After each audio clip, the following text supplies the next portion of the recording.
through these years of spiritual healing work, these are the principles which have evolved. You start with your understanding of the nature of God.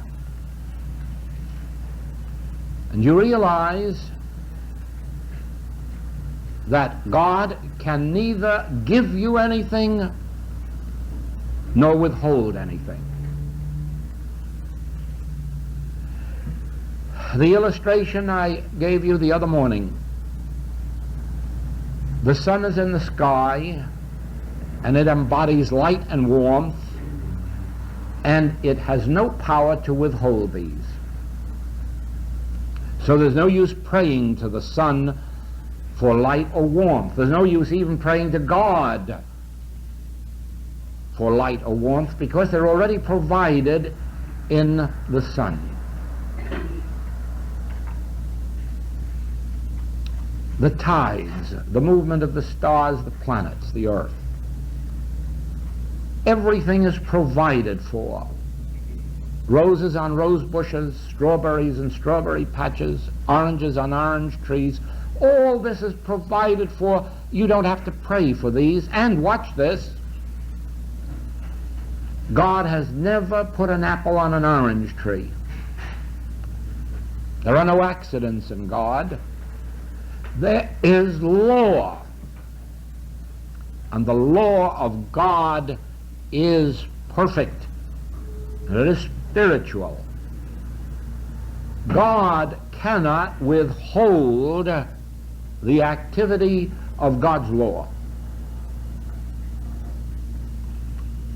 God has nothing to give because God is not withholding. Therefore, there's no use of going to God. Live your life in the realization, this too is practicing the presence of God. Live your life in the realization of God as that which you can truly love, because it manifests itself lovingly as law, perfect law, spiritual law. Then you can come to that which has been the major revelation that makes our spiritual healing work absolutely necessary and successful. And you who have been taught in the mental sciences, if you are to separate yourself from them, you will have to learn this very radical truth that I'm going to give you now. There is no error in your patient's life for which he is responsible. You must never look into the life of your patient to discover any evil, because there isn't any there.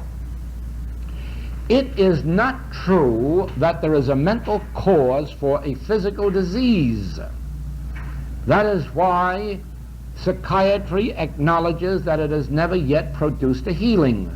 That is why psychology must acknowledge it has never yet witnessed a healing.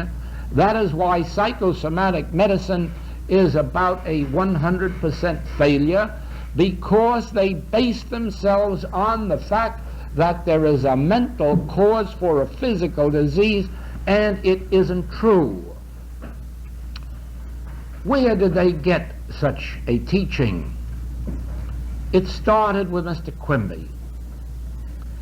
And Mrs. Eddy accepted it and used it in her earliest teachings. And she gave out lists which showed that resentment caused this and hate caused cancer and so forth and so on. But within a very few years of her own practice, she discovered that this was not true, and she recalled those lists. She asked her students to return them to her and never again to practice from them. Unfortunately, one of her students refused, and he embodied those teachings in a book. and gave the list of the mental causes for physical effects. And then one of his students wrote a book and did the same thing, and out of those psychosomatic medicine took its principles.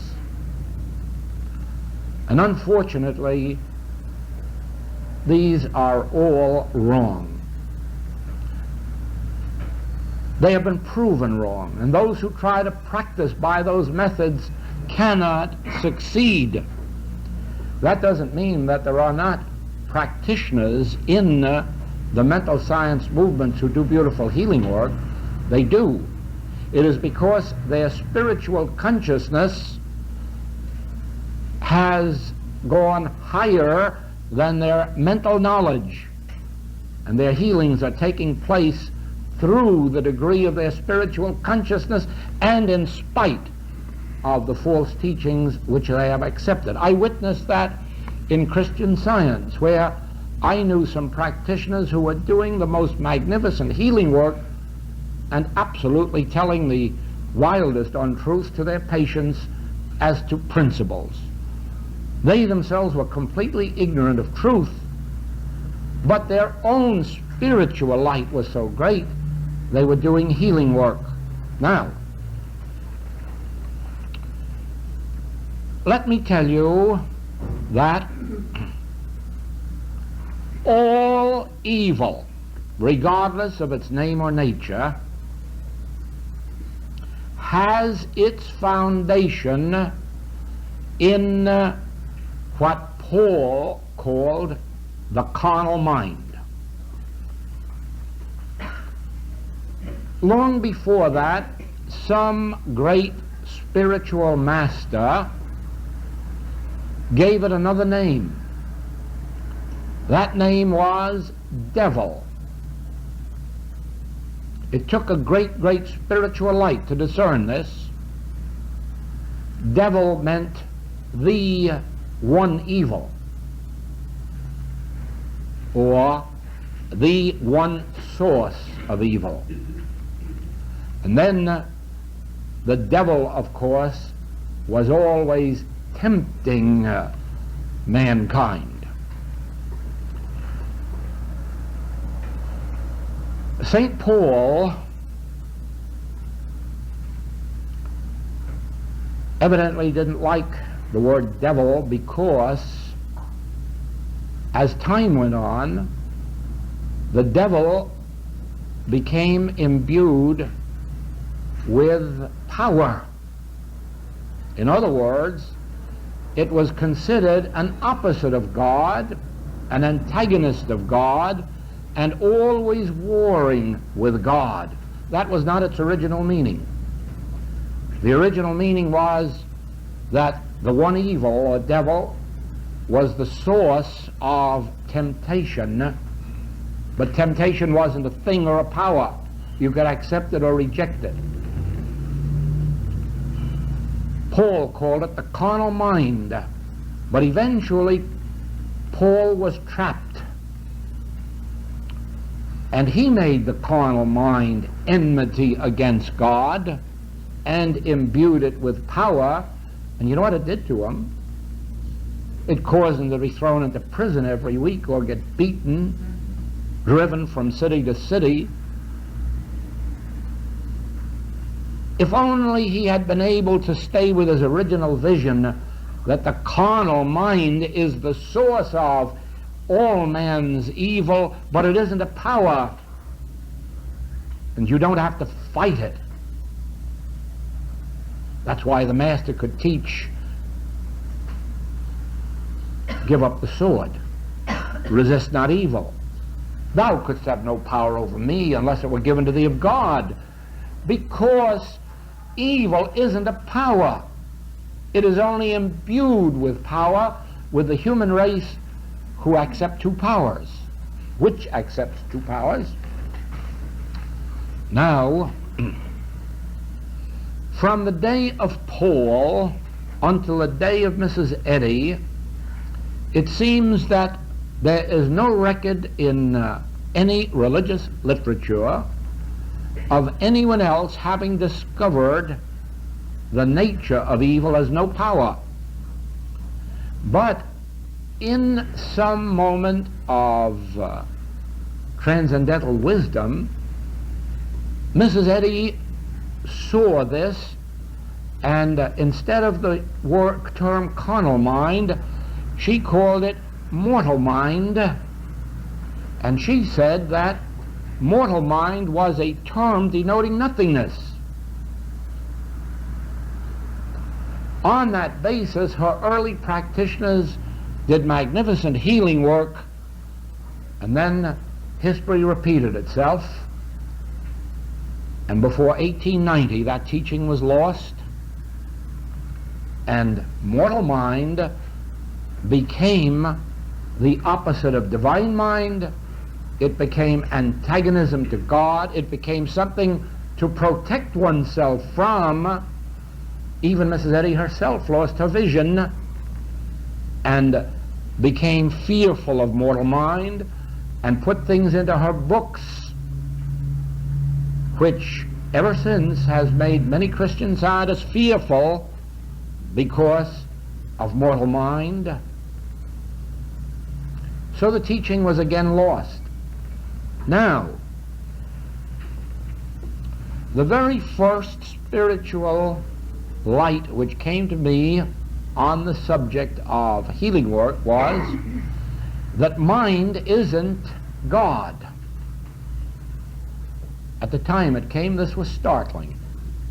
Eventually it was revealed to me that mind is an instrument, and through mind we can become aware. We can even become aware of God. We can become aware of truth. Then, if mind is an instrument,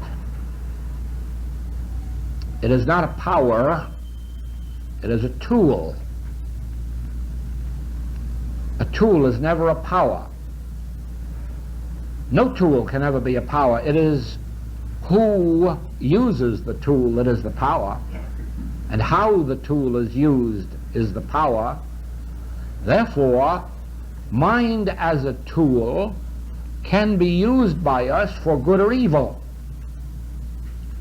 Therefore, you can, through the power of mind, perform healing works and give blessings.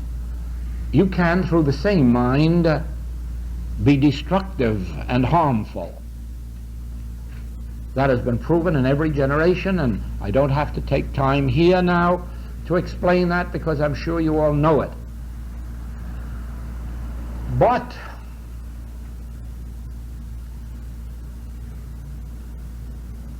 evil, in any form, in every form, is a projection of the one evil, the source of evil, and I don't care whether you use the word devil, carnal mind, mortal mind, hypnotism, mesmeric influence, Satan. I don't care what word you use. A rose by any other name will be just as sweet. No word will have any meaning except that which you give to it. All that I am concerned with is that you understand that the spiritual healing principle of the infinite way is this: that evil has nothing to do with your patient or yourself. And if you watch a man steal, don't call him a thief. He is responding to the carnal mind. And it is his ignorance that is making him do it. If your patient has cancer, don't accuse them of hate, envy, jealousy, or any of these other nonsensical things, because I have known too many people with cancer who never in their lives exhibited such qualities. Never fasten error onto your patient, and never look into the mind of your patient for any error, but accept the fact that God is the creative principle of us all, and therefore we are perfect. And then look aside and realize this then, that is acting in or through or upon my patient, is the mesmeric activity of carnal mind. Now then, when you've done that, you have taken the first step, because you have impersonalized the evil. When you've impersonalized it, it has no person in which, on which, or through which to operate. All infinite way healing work is based on the words impersonalize and nothingize. Your first step then is, even if your patient is an alcoholic, even if they're a drug addict, regardless of the name or nature, impersonalize. Understand that God made individual being in its own image and likeness, and it is perfect. Then realize that this that is disturbing this individual, sin, disease, death, lack, limitation, is not of the individual, but has its source in carnal mind or mortal mind or devil or anything you like, and you have impersonalized it. Therefore you have removed it from the person. You have given it no person in whom, through whom, or upon whom to operate. Then you take the next step. You ask yourself, if God made all that was made, and God found that all that God made is good, then God didn't make carnal mind or devil or mortal mind. Then actually it has no existence. It has no law of God to maintain it or sustain it. It can exist then only as a fantasy in human mind's belief of two powers. Always remember God. God is the one word. Not that I necessarily care about the G-O-D spelling. I care only that you understand that there is an infinite, immortal source of creation. The usual word for it is God. The synonyms are divine mind or love or spirit or soul or principle or anything else you like. But with or without a name, there is a creative principle of life, and one that maintains and sustains unto eternity the perfection of that life. Now once you have that, you can look anybody in the face regardless of their sins of omission or commission. You can look anyone in the face regardless of their disease, regardless of their color, race, or creed, and you can say, I know thee who thou art, offspring of the one God. Then you can look at any phase of error without horror, without disgust, and without fear. I know thee who thou art, the offspring of the devil, carnal mind, mortal mind. Nothing, because there's no spiritual law to uphold it.